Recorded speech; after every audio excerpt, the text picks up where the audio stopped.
but now I know that next week we have quiz, right? So that is my responsibility. I'm sorry, I forgot about it. For some reason, I had 16 in mind, right? I was thinking it is on 16, but it is on 6th, which is next Thursday. So yeah, it will be similar in what I should say, similar to quiz 1, but quiz 2 we should expect it to be slightly intense, in the sense that we have studied a lot, right? Like the previous topic in the significance test. I think I can ask interesting questions, but let's see. And also, what I'm teaching right now is very, very important. A lot of interesting questions can be asked on this topic. So what I should do today, I should use all my time for teaching, and meanwhile, I will also be giving you some hints as I usually do, like this is an interesting topic, it's interesting problem. Okay, so pay attention to that. And yeah, over the weekend, I'll try my best to share with you the practice if possible, right? And in our next meeting, which will be on Tuesday, I'll have a brief review the way I did for the midterm exam and also for quiz 1. Okay? Good? And yeah, the tests have been graded. I hope that you all can see your grade on Brighter Space. I shared the statistics as well. And from next week, you can come to my office hours and you can have a look at your graded test. Good? Alright, so this is what we were doing. Very important topic, right? Modeling. So the next topic is going to be our first machine learning model, which will be linear regression. But before that, let's continue this thing where, in the last lecture, towards the end, I was probably on this topic, on this slide, right? Where we are looking at different class of models, right? So when we have to, well, I should be careful. I should not say class, because class classification is, something specific to machine learning model. Taxonomy is a better word, or categorization you may call it. So based on their properties, we can distinguish them as linear versus non-linear, black box versus descriptive, stochastic versus deterministic, and flat versus hierarchical. Knowing all these 4 things would be important for your quiz, right? I don't know if I might, right? This is important for us to know that these are 4 classes of taxonomy, 4 categories, I would say, that we are learning in the class. So my question would be what we learned in the class. If you have any other categorization in mind, you can put that also as an answer in the quiz, right? But for the time being, let's look into these 4 categories on which you could look at your model: linear versus non-linear, black box versus descriptive, stochastic versus deterministic, flat versus hierarchical. For some of these, you should have very good understanding, right, very soon. So let's look at linear versus non-linear. This is the picture that I could, get. Well, I wasn't happy with that because there are a lot of things actually. So it's not enough, but thanks to ChatGPT, it's good. At least it will give us some idea about how to distinguish model linear versus non-linear. And in this picture, we are looking at classifiers. Okay? When your task is classification, then you can have these 2 scenarios: linear versus non-linear. Now, question arises: what is linear, what is non-linear over here, right? Probably you can guess, right? What is it? What's linear, what's non-linear there? Good. Sorry? The left is linear and the right one is... Yeah, it's written on the top, right? But if this picture is given to you, right? Like, okay, identify which one is linear, which one is non-linear in your quiz, right? One point identifying, and then the second point would be justifying. Why do you say that the left is linear, the right is non-linear?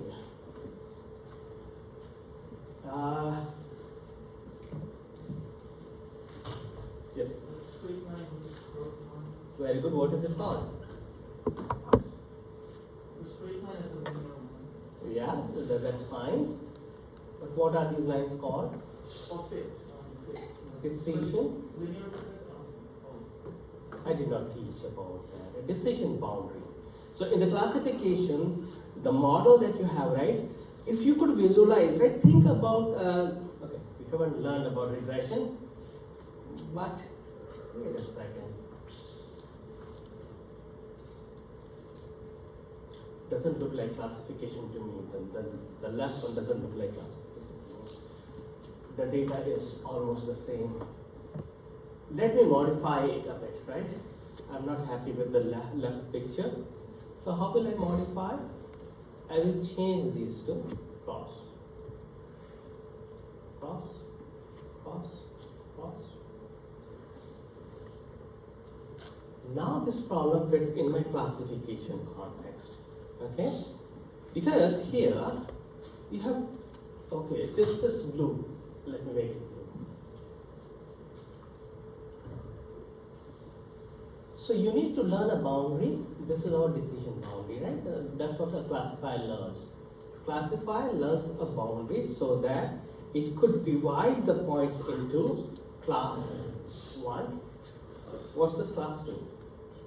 This is class 1, this is class 2. Right? So our decision boundary in the linear is a straight line. Linear. Okay? Linear, straight line. Versus on the right hand side, right? On the right hand side, yeah, it looks like a classification problem, right? Do you agree with me? For the left, which is titled as linear, I did change the symbols, made them cross, cross, cross, cross, cross, because I need to distinguish data which is blue circle versus the data which is cross now, because these two data sets are representing two classes. Okay, and what I learned is the decision boundary, which is the straight line. It is straight, it's linear. Whereas in the second case, the decision boundary that we have is non-linear. Okay, that is one very simple approach of looking at the model, right? Linear versus non-linear. So this is in the context of classification. Similarly, you can think of regression as well, right? So this classification of linear versus non-linear is not only confined to classification. The same thing can be thought about in the regression as well, right? So how about this? This is classification thing, right? Let me put a box over here and I'll come up with some data. So this data,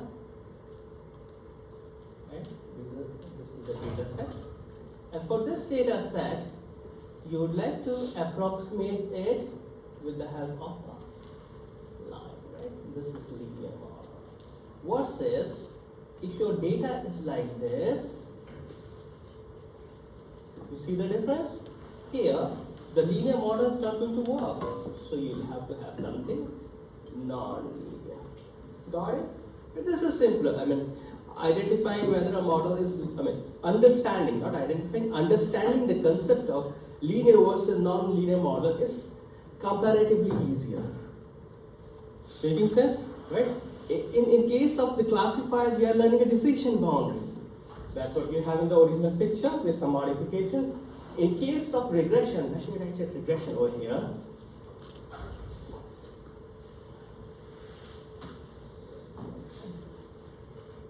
Regression.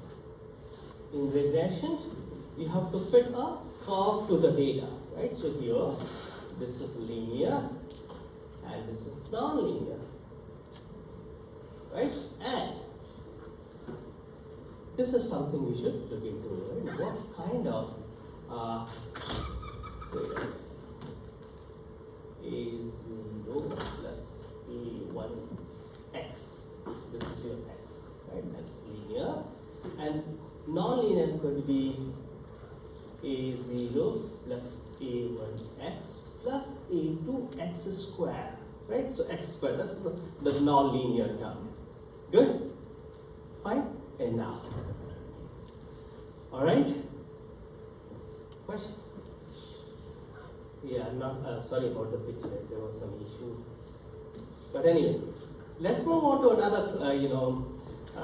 what I should say, approach in which we could distinguish the models. So this is general versus ad hoc model, right? So what do you mean by general? What do we mean by ad hoc? So let me read it and then I'll explain to you. Well, the machine learning models that we use, they are general models. Machine learning models are general models because machine learning models for classification and regression are general in nature, meaning that they employ no problem-specific idea, only the data will change. Okay, so if you identify, right, you'll have to look at the data and you'll see that whether you should be using a particular model or not, whether you should be using linear regression or polynomial regression. This is something you have to figure out based on your data. And once you figured out that the data seems to be having linear tendency and I should apply linear regression. If you decided, then yeah, it's straightforward. Use whatever library you want to use. Okay, why? Because it has been already existing. It is a general machine learning model, right? It's same, doesn't matter. If it's a linear regression, it doesn't matter whether you're applying it to the housing price prediction or any other similar problem. Okay, same model. It's linear regression versus linear regression, decision trees, neural networks. These are all the examples of general models which are from machine learning. Only the data is going to change. Whereas we have this interesting class of ad hoc model. Now, ad hoc models are those models which are built using the domain-specific knowledge. And yeah, if you're lucky enough, right? If you're lucky enough that you have a very good understanding of the domain, or you're working with somebody who knows the domain pretty well and can tell you something specific to the way the data is being generated, then your model need not to be the general machine learning model. Okay, there you can trust the knowledge that the person has in the domain, okay, and build a function around that. Okay, so ad hoc models are those which are built using domain-specific knowledge. So their structure may be slightly different. And interesting thing is that these domain-specific models are going to be very, very specific to the domain, right? Say, if you're working on some medical data, you're working with a doctor gave you the insight, right? You use that in the modeling, okay? And now the model that you build, if you want to apply that to some other problem, like house price prediction, definitely it is going to fail. Okay, so what can happen again? I can combine these interesting ideas into the questions like bias and variance, right? So what do you people think? Okay, I'll let you think during the quiz. Let's not think today.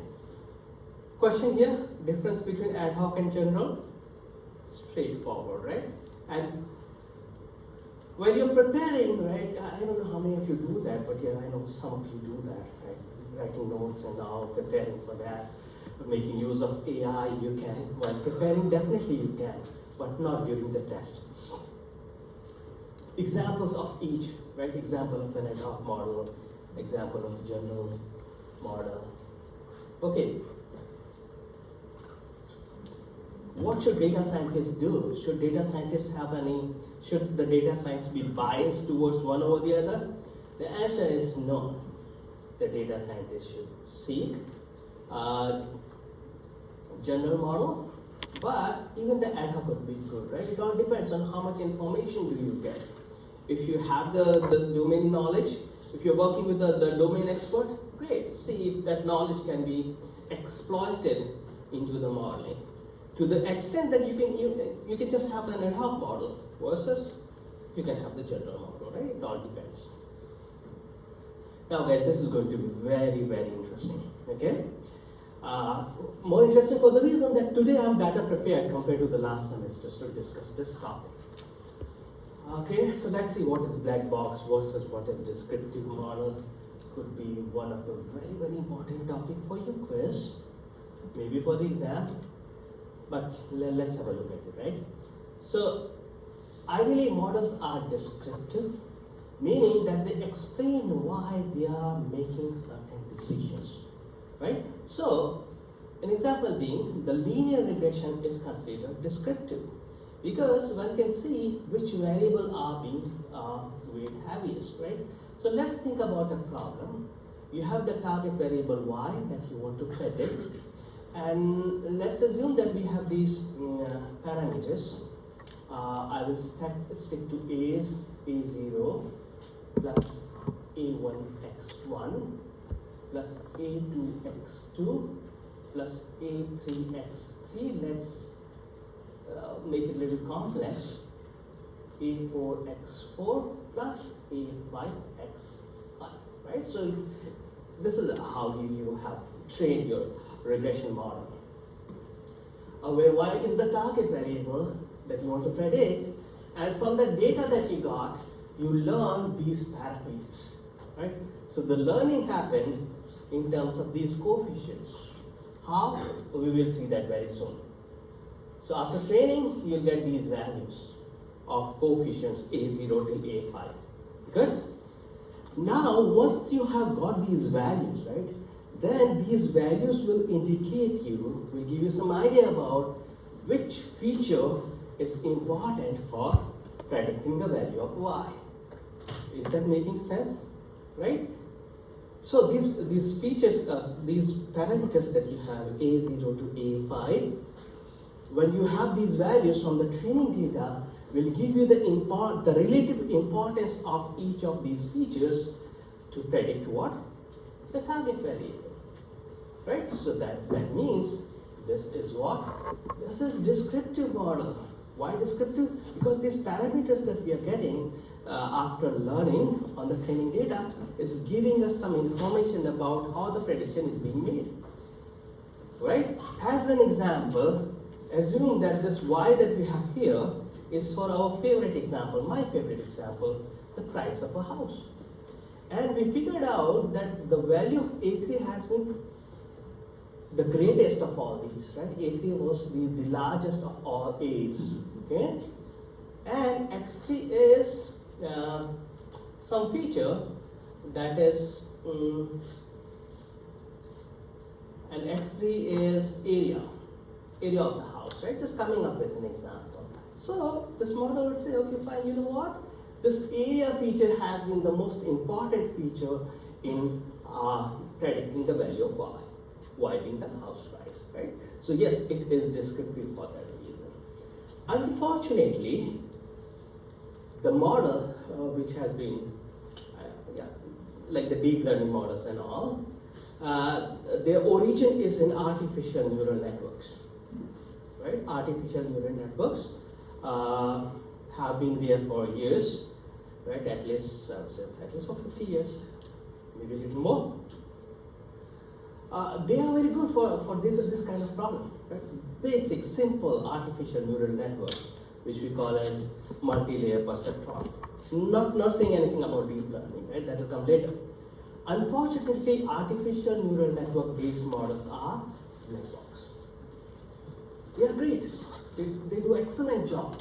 But what they are doing is unfortunately not well known as in this case. They do have weights and all, right? Let me come up with a very simple example, right? So what happens in the case of ANN? ANN is for artificial neural network. What will happen? You'll have these many features going in, right? X1, X2, X3, X4, X5 input features, right? And then you'll have nodes, right? Some hidden layer. You'll have these connections, right? It all depends how many layers you want to have. You can add more layers. And you can have fully connected. That's not very important right here. And then you will have the output. Wow. Good? Perfect. Training. It won't take much time in training. And the training algorithm that we have, feed forward, backpropagation, I'm not prepared for that though, but it's very good, has been proven to be excellent in a lot of problems, given excellent results. But the training that is happening over here, right? W0, W1, so on. These are the weights. Right? These edges, they will have some weights. So the learning in artificial neural network happens in the weights, right? Those connections that we have between the neurons, they get some weight during the training. Now, if you're given these weights will not convey any idea about the learning as these A0s will do. A0, A1, these A's are going to do for the linear regression. Okay?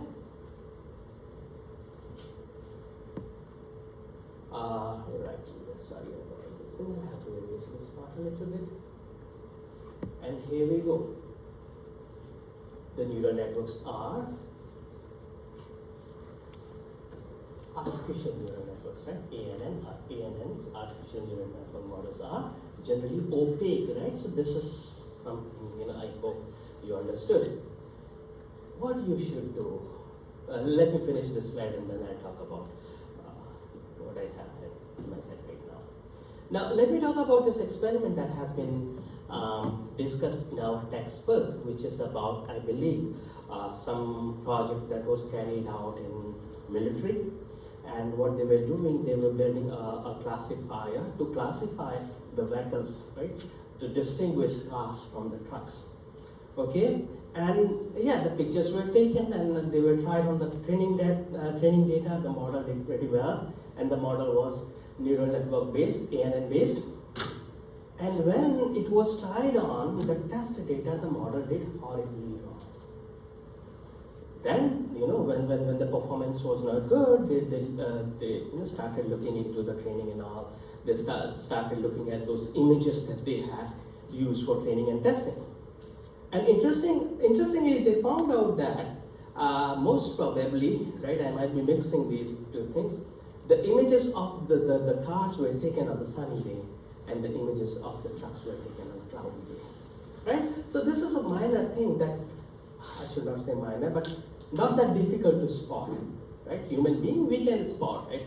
When a project is doing horrible on the test data, right? When the stakes are high, you would like to look into every detail, right? And a human being can spot, okay, fine, there was the problem. Okay, the model took the background as well. Like the cloud was also considered as a feature, which is again, not smart. But anyway, that is a lesson. Okay, wanted to tell you this.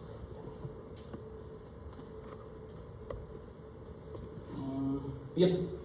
So what I was telling you, probably you know that, you were smart enough.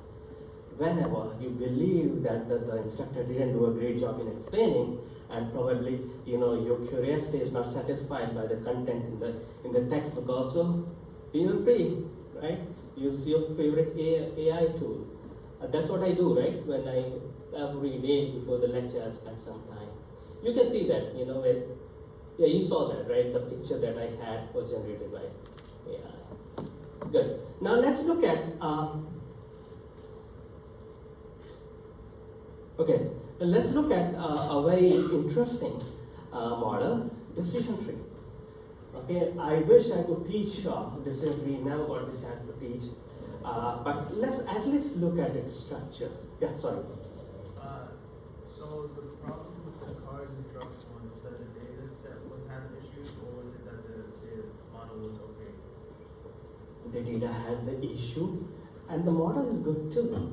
But we are discussing about the model in the context of black box versus the transparent model, right? So the model didn't say that we have some issue with the data. Okay, let me complete this one. Right now, you'll understand. So, in fact, the example of the car versus truck was for classification, right? So this will have, that's a black box model. Right? That's the downsides of a neural network based model, that it could not explain why it was making that decision, right? So ideally it should have said, okay, the background is white, so I'm calling it a car or something like that. Okay, so in order to spot the problem, they have to finally look at the data. So that's the reason. It's an interesting example to highlight the fact that yes, ANN is a black box model. Didn't explain why it was saying that this is truck versus this is car. All right. Now the example that I have for decision tree is not for the same car and truck. It would have been great to have that example, but anyway, seems like decision tree is not that may not be that efficient for the the classification like cars versus trucks. But anyway, let's look at this interesting example of a decision tree. How is that decision tree learned? Let's not get into that. But yes, this is how you classify. Well, look, the data is given over here, and the data I borrowed this information from. The original book is by Vipin Kumar, and Shanghai Lee was my professor during my PhD time, and yeah, I borrowed this slide from his lecture. So credit to both of these professors. Okay, so guys, here is the data. Now the target variable is cheat, whether the person is going to cheat or not, right? And we have the data available, well, the refund, the marital status, and taxable income. And on the basis of these, independent variables, I should call, we are deciding that's the target, right? Whether the person is going to cheat or not. So it's a classifier thing. There are two classes, if you could see. It's a binary classification problem. The target is taking the value either the person is going to cheat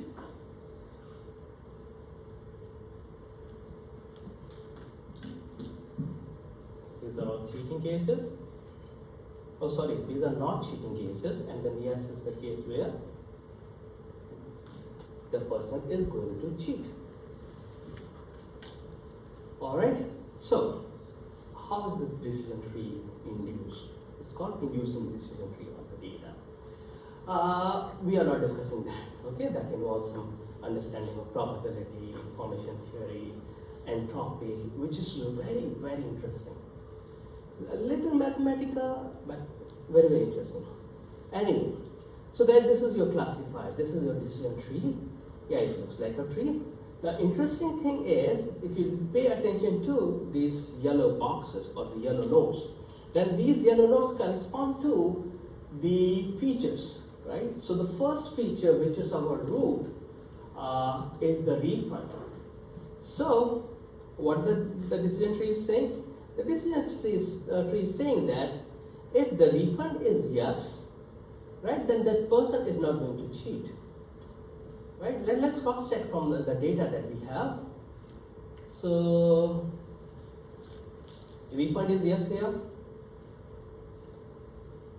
Okay. The refund is yes here.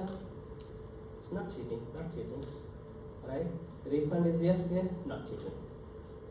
Alright, so yeah, the decision tree has learned that if you just look at the feature of the refund, if that fellow has got the refund, then he's not going to cheat, or she's not going to cheat, right? So here, these blue things that you're looking at are the labels. This is the label, no, yes, no, these are the labels. And the labels happen to be the leaf of the tree, okay? Fine. So the most important feature was refund feature. For that, we need to use entropy, information gain, and all that. But anyway, what happens if the person did not get a refund? If the person did not get a refund, then look at the marital status of the person.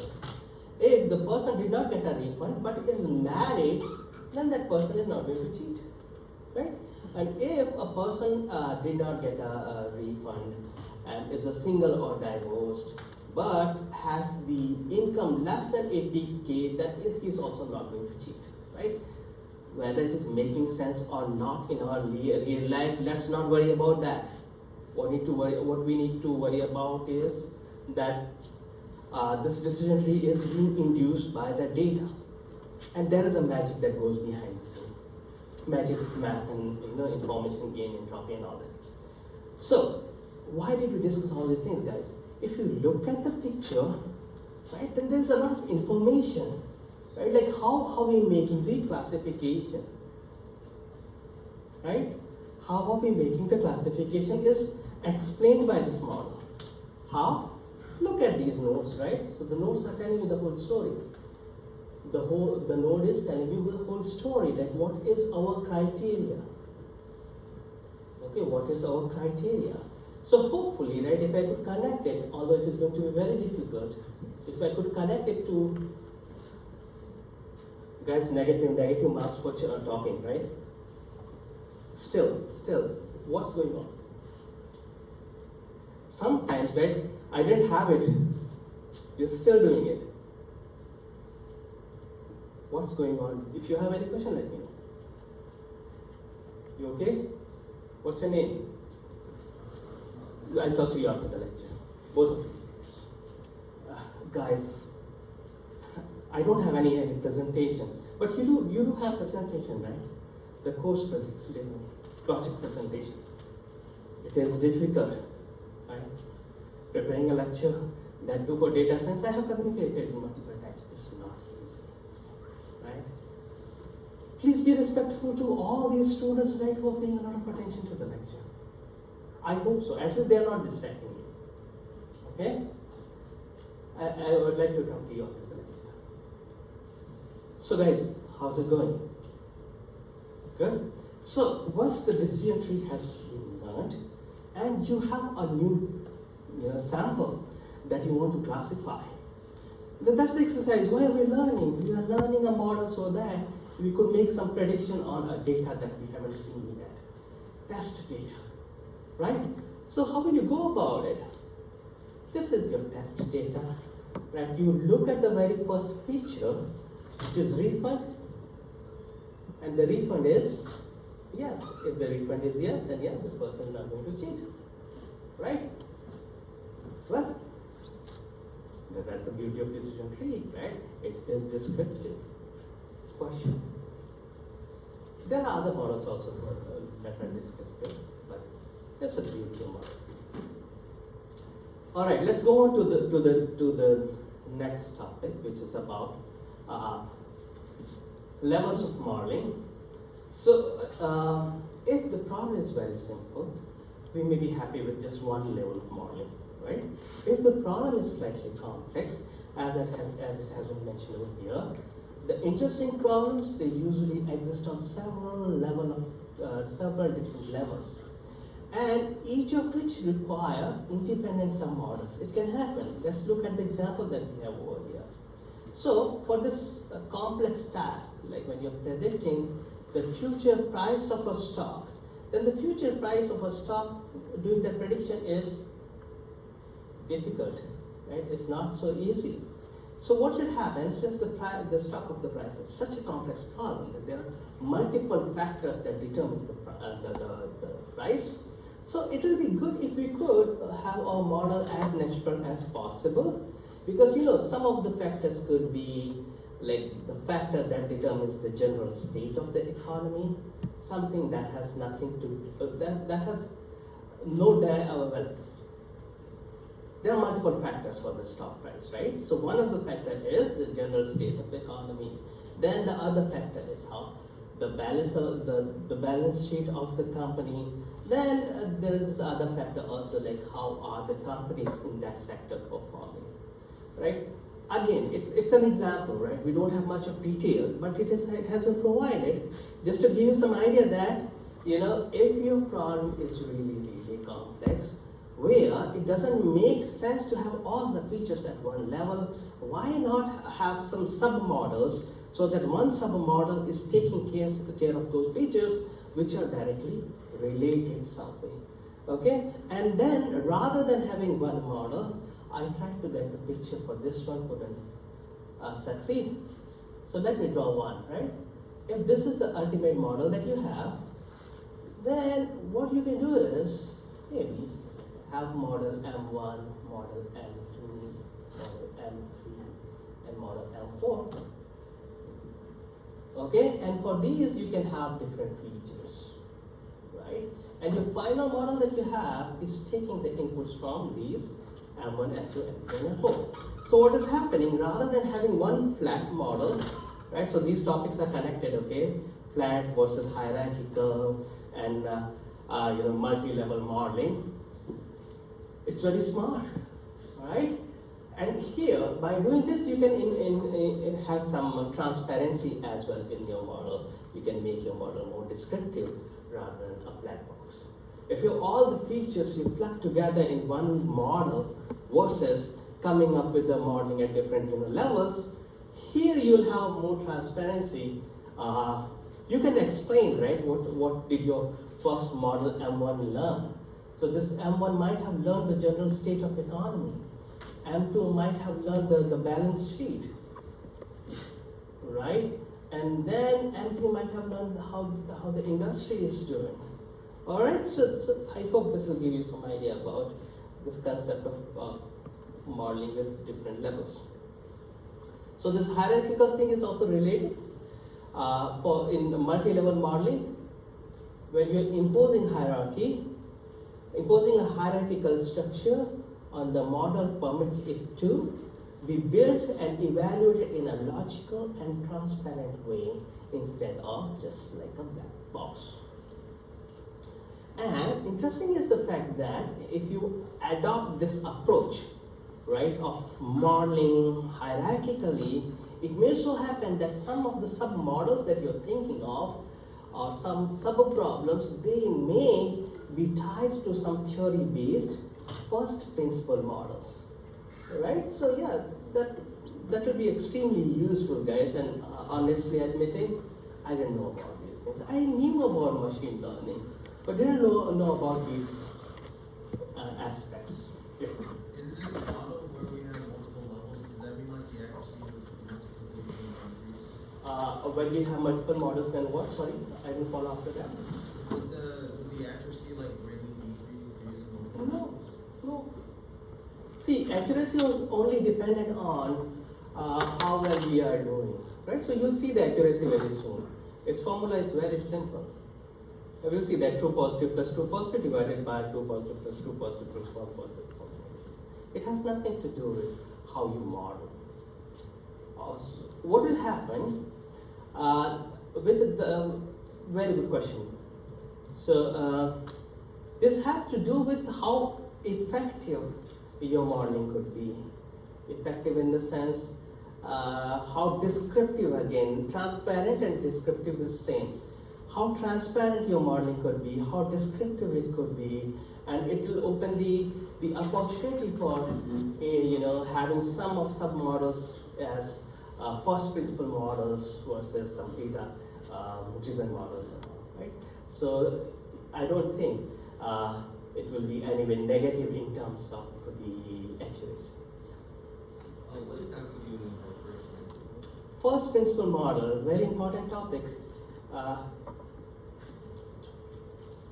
First principle models are those models which are based on our domain knowledge, right? So I would say that those models where so you have to build a model, right?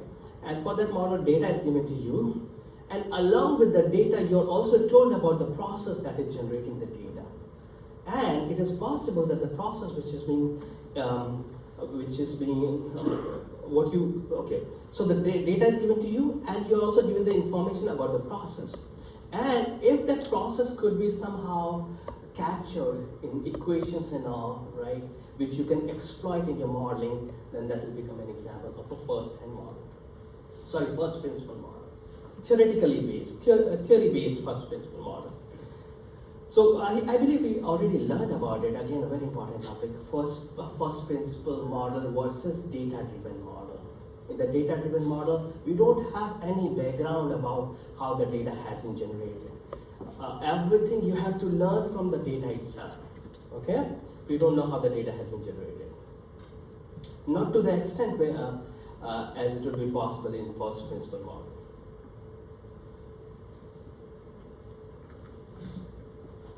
General model, data-driven model. Sorry about that. Since you asked, first principle extremely important, guys. See, The score doesn't look bad, right? Midterm score is good. They looked at the statistics and all. The question may not be direct, right? So that's what I'm saying. You may have to think about the problem, right? And 10 problems, 2 points each, 45 minutes given. But I'll try my best to keep you people engaged for at least 30 minutes, right? Usually students, they start. I mean, if you want to return it in 5-10 minutes, yeah, you can still do that. But I'll try to make it a little interesting so that you know you're at least thinking for 30 minutes, maybe a little longer. Okay? Now this is the most interesting aspect and the most important one, evaluating the classifier, right? So a student just asked that. So how about regression, right? We will discuss the evaluation of regression models later. But what do you think? Is it difficult? Assuming that, if you have the background, great. If not, let's see. If I pass on a quiz right now, okay, where we have these variables, the variables y and y hat. Y means the actual target that we wanted to predict, and y hat is what our model is predicting. Y is the actual target value. Actual. And here the target variable is continuous. It's the price, right? It's the continuous quantity, the price of the house. And y hat is predicted. And there are 100 samples. Okay? How would you evaluate your model? Is the problem clear? Okay. The actual value is given. The predicted value is also given, and there are hundreds of values. Or let's make it 10 because you have to do that calculation. Right? So how will you evaluate how good is your model doing? 10 samples give actual and the predicted. Right? How should we evaluate our model? How many of you can do that?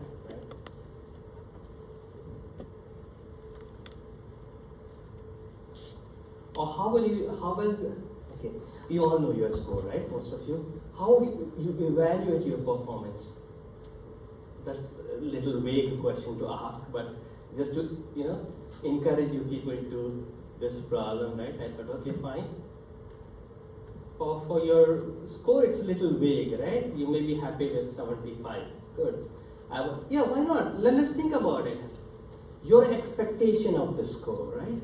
When I appear in the exam, I should honestly say, okay, fine, you know what, I could not attempt this question, I could not attempt this question, so out of the 100 points, I attempted 80 points, right? So my expectation was for 80, I got 75, right? Expectation versus the reality. Right? Can we compute that, right? Yeah. Well, you probably want to look at like which questions you got wrong. Number. I just want number, right? I just want number, okay? You expected, maybe my question is not clear. You were expecting 80, you got 75. She was expecting 90, she got, I don't know, 95 or whatever. Similarly for average student, right? So my question right now is to evaluate, right? Like, what were your expectation and what did you get? Is the problem making sense? It's much easier than what you people are thinking. Yes? Okay. I'm asking that. Okay, wait a second. Good. Control M. Oh, sorry. I was thinking if I could. Wait a second. Control M.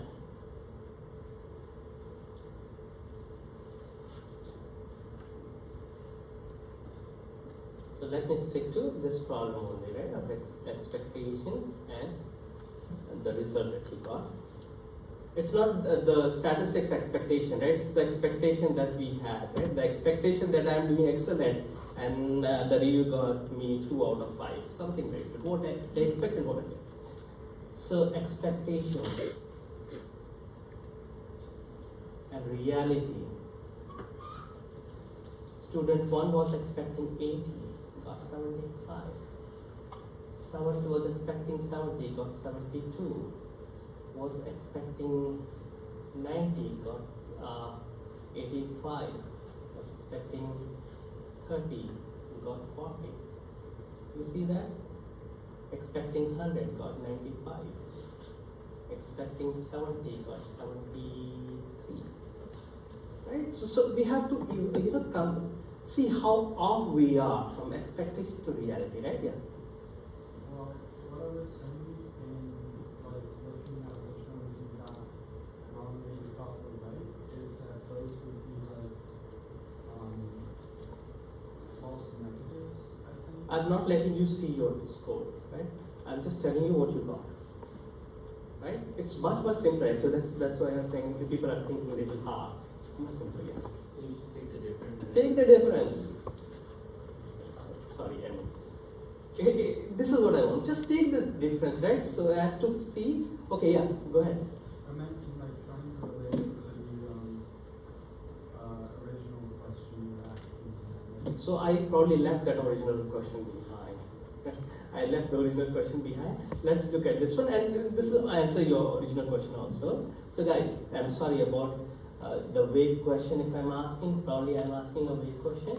But here what you need to do is, how should you find out the difference? Difference is the way, right? Like to say, okay, first student was off by 5 points. Alright? So it depends like what should we subtract, okay? So the better approach would be E minus R whole square, right? Find it out for average student, and what should we do finally?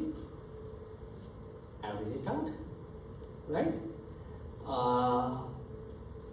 So RMS, square root or mean square, so that kind of measure is used for evaluating the performance of a regression model. So that's the original question, right? So for house price also, what you will be doing, oh sorry, I deleted that. For the house price also, let me do that over here.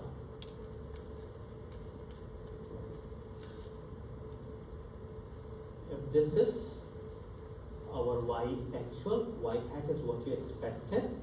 It was say 450k, you got it 500k, so on and so forth.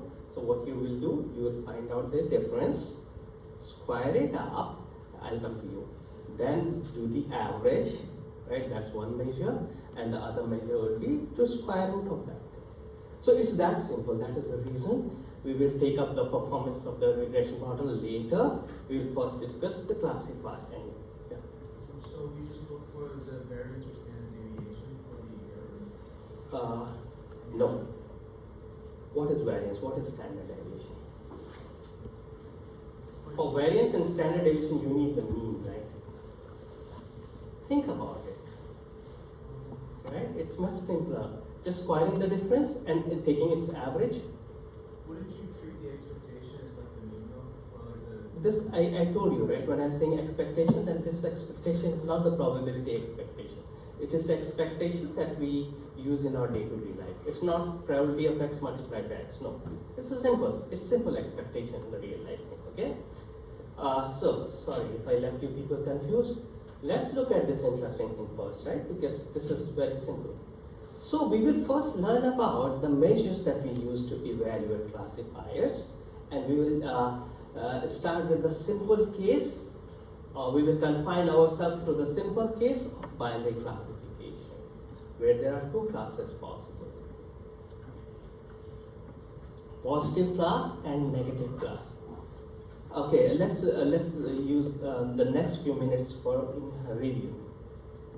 If I'm asking you this question, like given a scenario, you can pick your own scenario of a problem where you are classifying, right? You need to come up with your own problem where you need to build a binary classifier. Now, for that scenario, or for the problem that you're solving, where you're building a classifier, binary classifier, which class you consider as positive? Is my question clear? Pick any problem of binary classification, alright? and it is binary, so there are two possibilities. Which possibility you would consider as positive? Yeah, good. When the null event happens. What is we need to take an example, right? What's the example? I guess like the basic example is like any sort of testing for a disease, right? Disease, okay, fine. So a patient is coming to the testing center, you are screening the patient, right? So what is your so there are two possibilities. Test whether the person has a disease, doesn't have a disease, right? So what is positive? Have a disease, right? So that's what you need to know, okay? Why you need to understand this thing is that a person having a disease is in fact a negative news, right? Because we don't want anybody to be sick. But when you have to think about the classification in this scenario, right? Like the person being tested positive means that person has a disease. Okay? So that thing we need to understand. Similarly for spam and non-spam case, the mail being spam is positive. Okay, so this understanding would be important for you, of course. Alright, so if you understand that thing, then you know what will happen? There will be some, you are given the data, the test data, and your model is giving some output. Okay. So what will happen for some cases where the patient had, I'm using the patient information only, the patient was sick and your test said that this person is sick, then that will be called true positive. You are sick, the classifier or your test is saying sick, right? So that is true positive. And which means when the positive was labeled as positive, this is true positive. Similarly, we can think of true negative also. The person was not sick and my test also said that you are not sick. That is true negative. Now when you understood true positive and true negative, then yeah, you can think about false positive and false negative.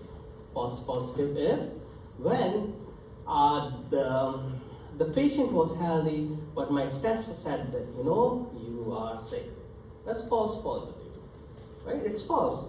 The classifier is saying positive, but it's false. So where negative is sampled as positive. Similarly, you can think about false negative also, where the positive has been labeled as negative, right? Now, if I give you this much of information, right? Can you think of some performance measure? How do you evaluate? Right? 1 and then 2. I don't know whether you are answering or not. Yeah. Percentage of false positives. Percentage of false positive you are saying, right? So first percentage of false positive, let's figure it out. So you are saying false positive divided by what? Total positive? So total positive would be true positive, right? True positive plus false positive. Okay, interesting.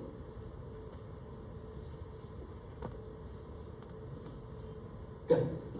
Interesting one, right? We can explore that. But let's look at, okay, fine. We will look at what are used in, what are commonly used, right? Unfortunately, what you're suggesting is not used. But I'm happy that you came up with something new, right? So guys, this is called confusion matrix, right? Where you may be provided confusion matrix in any exam, confusion matrix. And in the confusion matrix, right, we have the information about actual data.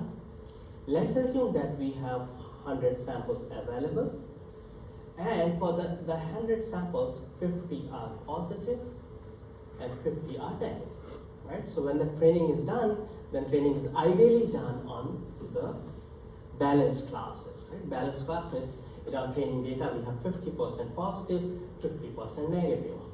But that is not guaranteed, okay? If we have this ideal scenario, then in the positive, right, like this 50 positives that I had, and the 50 negatives that I had, which is the actual, we need to see what is our classifier doing, right? So here, this is the predicted thing, okay?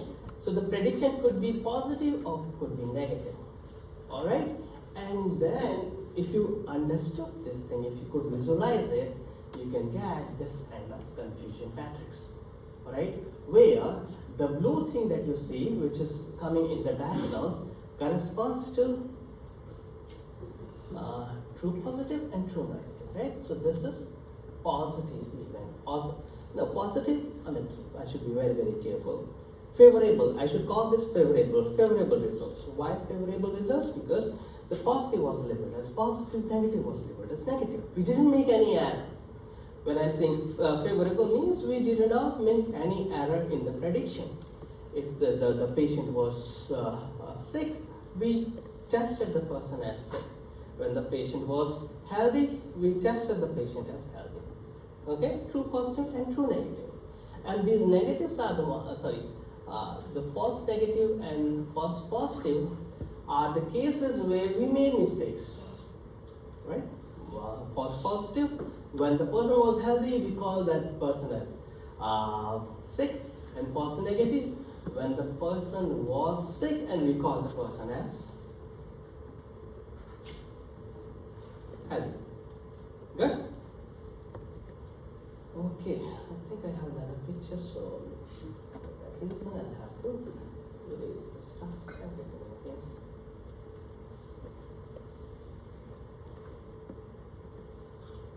Guys, most probably these things you'll have to remember. Okay, what is positive, what is negative, what is false positive, what is false negative, what is a confusion matrix, how to draw a confusion matrix. Okay, simple, very simple stuff, right? Two questions, right? Let's think about these two questions. Explaining the multi-level model, forget about quiz and exam, right? Let's think it's a final exam, right? And I have to decide, or you people have to pick which question to answer. One that is asking you to explain the difference between multi-level model versus flat model with the real life example. That's one question, versus the other one when the data is given to you and you need to draw the confusion matrix and derive the precision, not derive, compute those values. I believe the second one is going to be easier. Concept, right? Concept, you need to understand what is true positive, you need to understand what is true negative, false positive, false negative, this confusion matrix. Once you draw the confusion matrix, then the rest is simple. Okay? So let's look at this example over here from our textbook, giving us some idea about true positive, false positive, true negative, and false negative. Do you see the classifier? Look at the picture, right? Where is the classification information? Where is our classifier?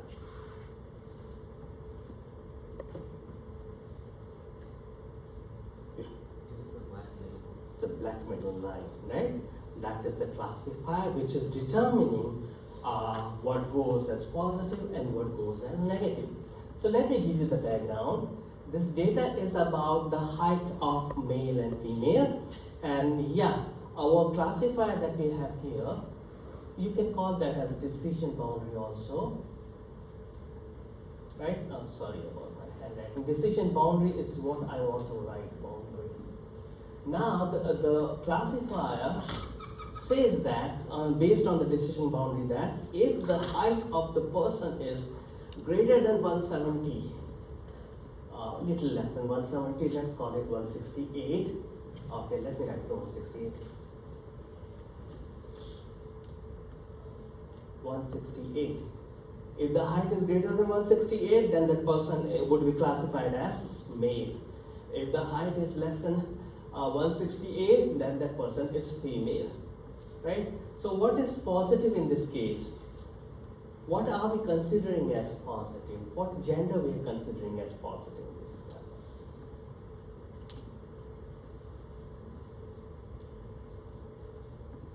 Is it that difficult?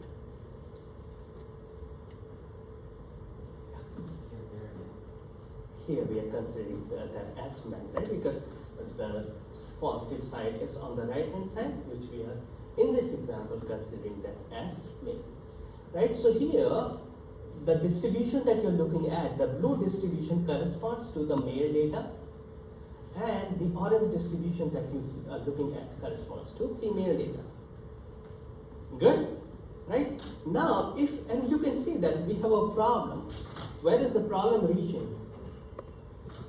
The problem is over here, the overlapping region, you see? Alright? Some ladies are really tall, some boys are shorter as well, okay? So because of that, we have this overlap, and this overlap is responsible for our false positive and false negative, right? So here, let me look at this false positive region over here. So this corresponds to that part of the distribution from the female population where the height of the ladies is more than 168. So if their height is more than 168, then our classifier is saying that you are what? Male, which is wrong. Okay? So that portion of the population of the women that has height greater than 168, they will be classified as false positive.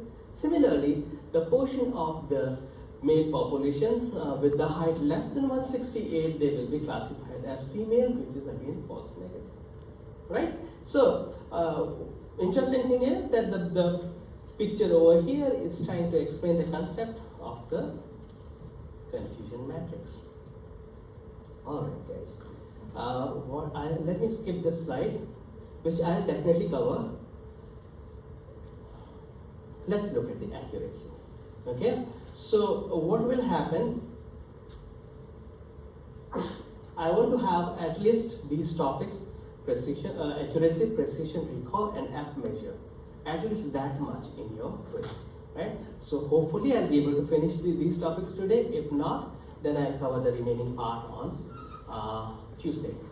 But your syllabus will include accuracy, precision, recall, and F measure. Okay, so pay attention to that. So guys, how do we compute accuracy? Accuracy is computed as the favorable results, which are true positive plus true negative, goes to the numerator, and in the denominator we have all the predictions. True positive, true negative goes in the numerator, and in the denominator we have true positive, false positive, true negative, and false negative. Good? Fine. We will have more interesting discussions soon. Let's have it right now. Okay. So now I'm in the review mode. Okay, and we need to understand that really well. So in our textbook, right, we have this concept of a monkey classifier. Monkey classifier is the one who makes random classification. Random, right? Assume that monkey is a person who has a coin, and that person is tossing a coin. If the coin turns head, he will label the sample as true. Good, right?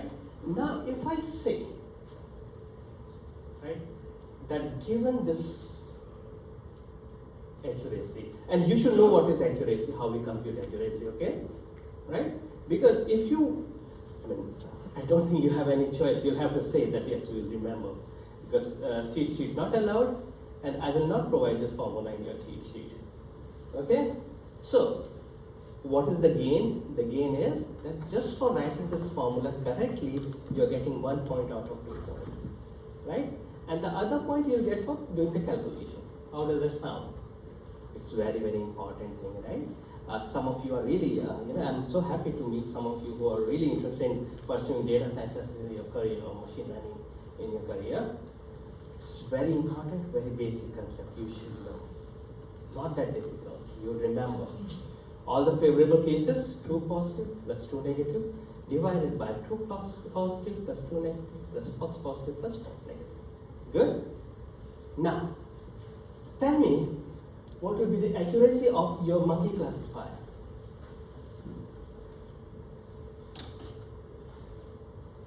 Monkey classifier is the one who is making prediction by tossing a coin. And coin is fair coin, right? And if the coin turns head, the monkey will say it is positive. Okay? Yeah. That's the correct answer. You'll have to derive as well. Good. It's 50%, and if you say 50%, you get it. And derivation, is that difficult? The deal is simple, right? You agree with me? It's not that difficult. Just remember this formula and know how to calculate and be confident on your result. Yeah. We're going to use the probability or the count. Count, right? It's up to you. I'll be interested in the number, but let's see how we can do that, right? Simpler one would be, take an example, okay? So by taking an example, hopefully I'll provide you that scenario in the problem itself. Let's assume that we have 100 samples, and out of 100 samples, 50 are positive, 50 is negative. Good? Now what will monkey do? How many true positives we'll have in this case? This way if you do it straightforward, right? 50%, right? So how many true positive? 50 is actual positive, right? How many? Yeah, go ahead, very good. Very good, 25. How many true negative? Same, very good. What goes in the denominator? 4 times 25, which is 100, right? But don't mess it up, right? Do it only when you're confident about it. You got 50%. Good? Right? All right, guys. Now let's think about this measure, right? And I'll say, okay, fine. Now the problem is different. I have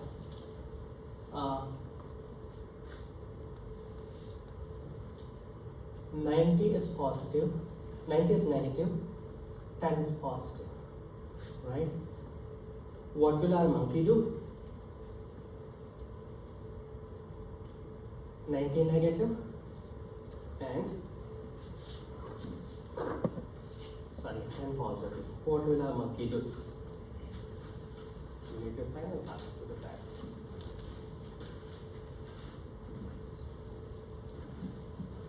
You know what to do with it, right? Yes, very good. Basic math, okay? Should we do the calculation? True positive, how much? 45 plus 5 plus 5 plus what? 5 is 2 negative. Negative is 90, positive is 10. Oh, that's Yeah. So what's the result? Is it 50% again? Okay, 50%. Hopefully this is correct, right? Now tell me, can you trick this performance measure?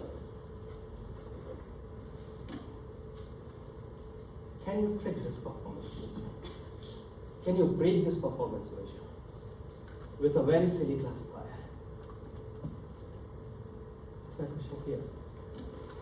Can we break this performance measure with a very silly classifier? Don't worry, most probably you're right.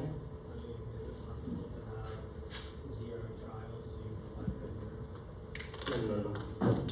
You're thinking a little hard. Okay, yeah, good. Just predict positive every single time. So if there's a lot of positive, you should get a high. If you're saying everything is positive, right? So what will happen? If you're saying everything is positive, what is the true positive here? The amount of Okay, let me do the calculation for you, right? Guys, positives are only 10, negatives are 90. You want to change your answer. If you predict everything as a negative, you getting it? There are 90 negative cases, only 10 positive cases. So if we have a silly classifier that says everything is negative, then our true negative is going to be 90, true positive is going to be 0, and the denominator will anyway be 100, and it will be 90%. Right? What did we learn? These are things that I'll go over again in my review in the next class, right? Yeah, go ahead.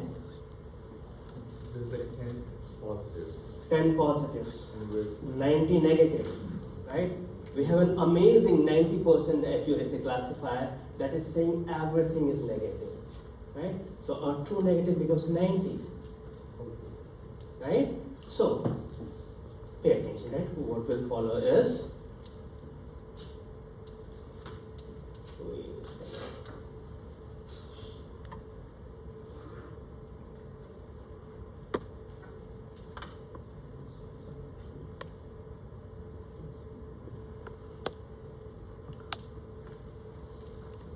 Multi-classifier.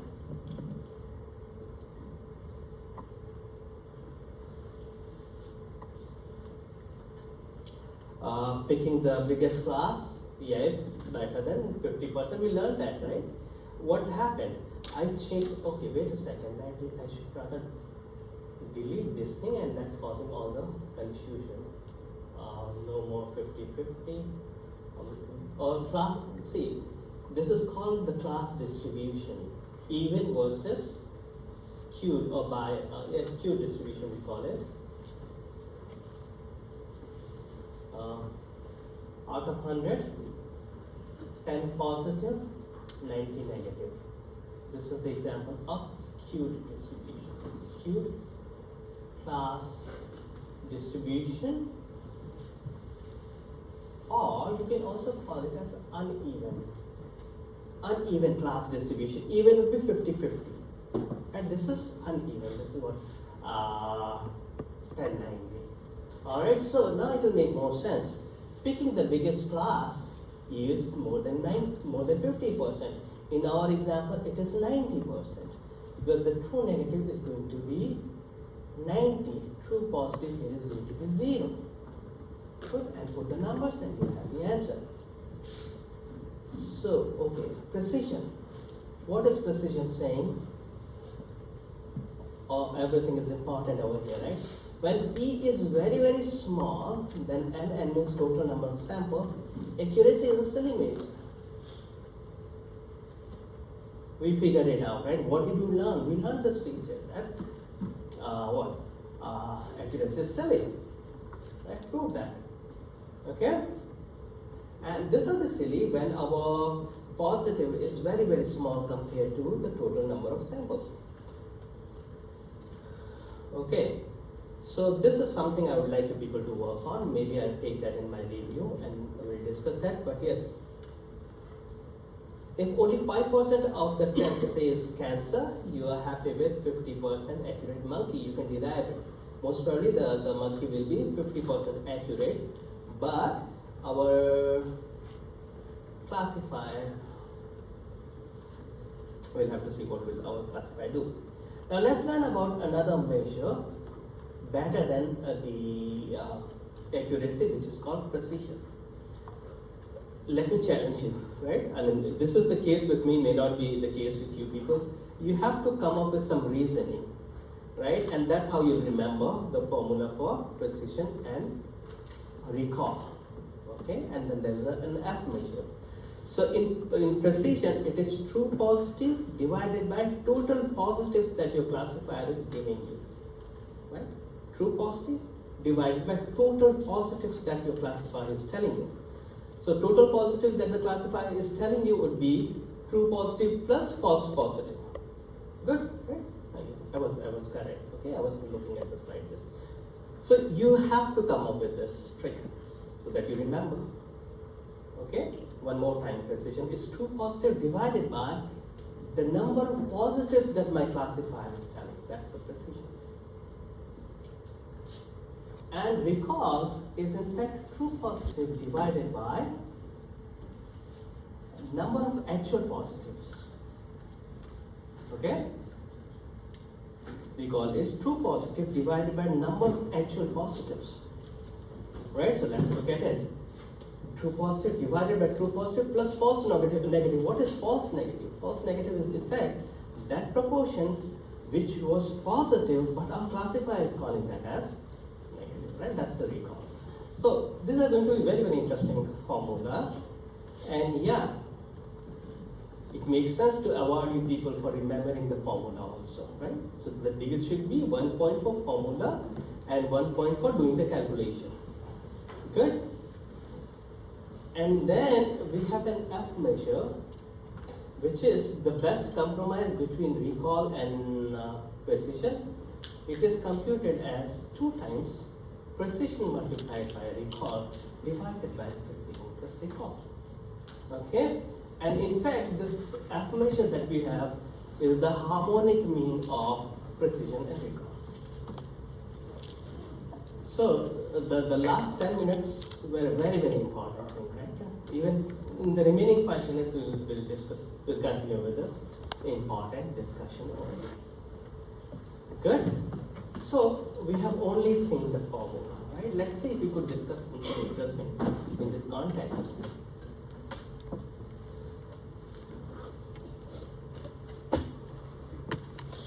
Precision. Should we compute the precision of a monkey classifier? Yes, sorry, go ahead. Will the F score be given on the F is what? next? That's what I'm saying. F is 2 times R multiplied by T divided by R plus T. See, if I'm giving you the formula, then I'm not giving you the credit, 1 point for remembering the formula. Right? Deal is simple. Quiz would be simpler if you take the responsibility of practicing, right? Memorization is a term in computer science. Practice. We will go over that because I'm not sure that the quiz will be ready on Tuesday. I'll work on the quiz most probably on Wednesday. So we'll go over this thing in the review session on Tuesday. But if you want to prepare over the weekend, assume that this formula will not be provided. Okay? Simple. Probably you people are, I don't know if you had any course on history, you need to memorize so many dates and all, yeah. So are we only considering like binary classification? We are only considering binary classification, you're right. For multi-class, it's even more complex. We will confine ourselves to the binary case only. Now let's make our discussion a little interesting, right? And your problems could be like this, okay? Fine, we found out that the monkey classifier was 50% accurate. What can we say about the monkey classifier for precision? What would be the precision of a monkey classifier when we have, positive 5, negative 95?